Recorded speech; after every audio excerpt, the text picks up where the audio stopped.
देखिए, मध्य प्रदेश के श्योपुर जिले की विजयपुर विधानसभा उपचुनाव और सीहोर जिले की बुधनी विधानसभा उपचुनाव के लिए मतदान की तारीख नजदीक आते ही चुनावी माहौल गर्मा गया है। इन दोनों सीटों पर चुनावी स्पर्धा के दौरान आचार संहिता का उल्लंघन और शिकायतों का सिलसिला बढ़ता जा रहा है। श्योपुर जिले की विजयपुर विधानसभा से अब तक चुनाव आयोग को 26 शिकायतें मिल चुकी हैं, जबकि सीहोर जिले की बुधनी विधानसभा से 12 शिकायतें प्राप्त हुई हैं। श्योपुर में विजयपुर विधानसभा उपचुनाव में कांग्रेस पार्टी ने एक निर्दलीय उम्मीदवार राम प्रसाद गौरसिया के खिलाफ चुनाव आयोग में शिकायत दर्ज कराई है। कांग्रेस का आरोप है कि राम प्रसाद गौरसिया, जो कि शासकीय सेवा में थे, निलंबित अधिकारी के रूप में चुनाव लड़ रहे हैं, जो कानूनन गलत है। उनका यह भी आरोप है कि गौरसिया भारतीय जनता पार्टी के पक्ष में वोट मांग रहे हैं और कांग्रेस के खिलाफ वोट न देने की अपील कर रहे हैं।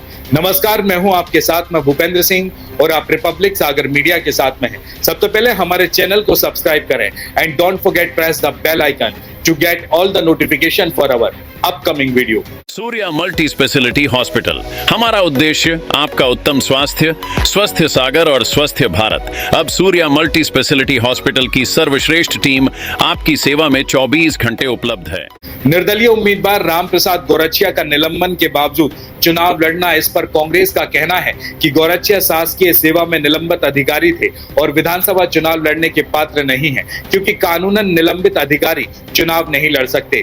तो वहीं कांग्रेस का आरोप है कि गौरसिया विशेष रूप से जाति विशेष और प्रभावशाली क्षेत्रों में मतदाताओं को धमकाते हुए कहते हैं कि या तो मुझे वोट दो, नहीं तो भारतीय जनता पार्टी के प्रत्याशी रामनिवास रावत को वोट दो, लेकिन कांग्रेस को वोट मत दो। यह अपील न केवल आचार संहिता का उल्लंघन है, बल्कि यह चुनावी निष्पक्षता पर भी सवाल खड़ा करती है। इस पर जिला निर्वाचन अधिकारी और श्योपुर जिला कलेक्टर किशोर कानियाल ने स्पष्ट किया कि गौरसिया ने 22 अक्टूबर को बीआरएस यानी कि स्वैच्छिक सेवानिवृत्ति ली है और 25 अक्टूबर को नामांकन दाखिल किया है, जिसके बाद वह चुनाव लड़ने के योग्य हैं। उनका कहना था कि गौरसिया अब सरकारी कर्मचारी नहीं है, इसलिए उन्हें चुनाव लड़ने से रोकने का कोई कानूनी आधार भी नहीं बचा।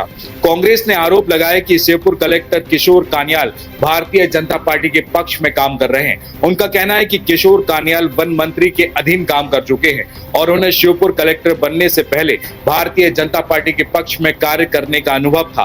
कांग्रेस का आरोप है कि उनकी पोस्टिंग इस्तीफे की प्रक्रिया के 5 दिन बाद की गई, जिससे यह संदेश उत्पन्न होता है कि यह कदम भारतीय जनता पार्टी के उम्मीदवार रामनिवास रावत के पक्ष में योजनाबद्ध तरीके से उठाया गया है। हालांकि चुनाव आयोग ने कलेक्टर की पोस्टिंग को लेकर जांच की और इस जांच में कलेक्टर को क्लीन चिट भी मिल चुकी है। इसके बावजूद कांग्रेस ने कलेक्टर को हटाने की मांग की है, क्योंकि उनके अनुसार चुनावी निष्पक्षता को प्रभावित करने का यह एक स्पष्ट प्रयास है।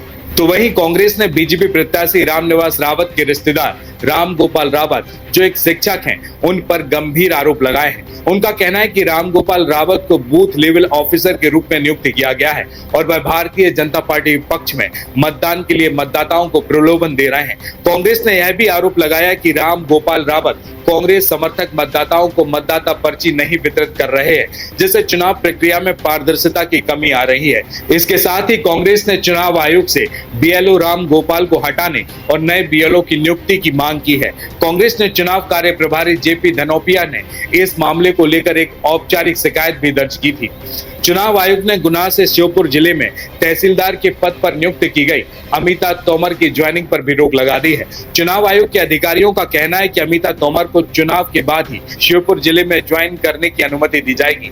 यह कदम इसलिए उठाया गया है ताकि चुनावी प्रक्रिया में किसी प्रकार का पक्षपाती प्रभाव ना पड़े। देखिए, आचार संहिता का पालन चुनावी प्रक्रियाओं की निष्पक्षता को सुनिश्चित करने के लिए किया जाता है। यह सुनिश्चित करने के लिए कि सभी दल समान अवसर पर चुनावी मैदान में हैं और कोई पक्षपाती व्यवहार ना हो।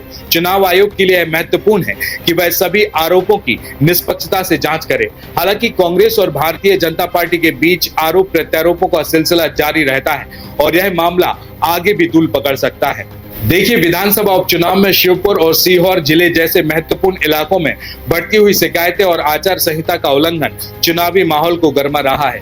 कांग्रेस और भारतीय जनता पार्टी दोनों ही एक दूसरे पर आरोप प्रत्यारोप लगा रहे हैं और इसके साथ ही चुनाव आयोग को हर पहलू की गहराई से जांच करनी होगी ताकि निष्पक्ष और पारदर्शी चुनाव प्रक्रिया सुनिश्चित की जा सके।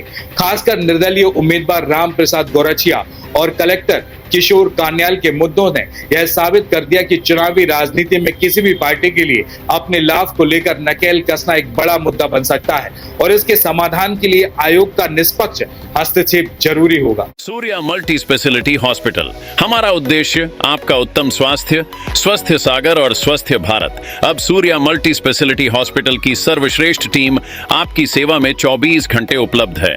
महिला एवं पुरुष के अलग अलग general ward, private, semi private एवं डीलक्स रूम, सर्व सुविधा युक्त operation theatre, digital x-ray, sonography, 2D echo, colour Doppler, 24 घंटे एम्बुलेंस, पैथोलॉजी लैब एवं सभी प्रकार के ऑपरेशन एवं परामर्श सुविधाएं उचित शुल्क पर उपलब्ध है।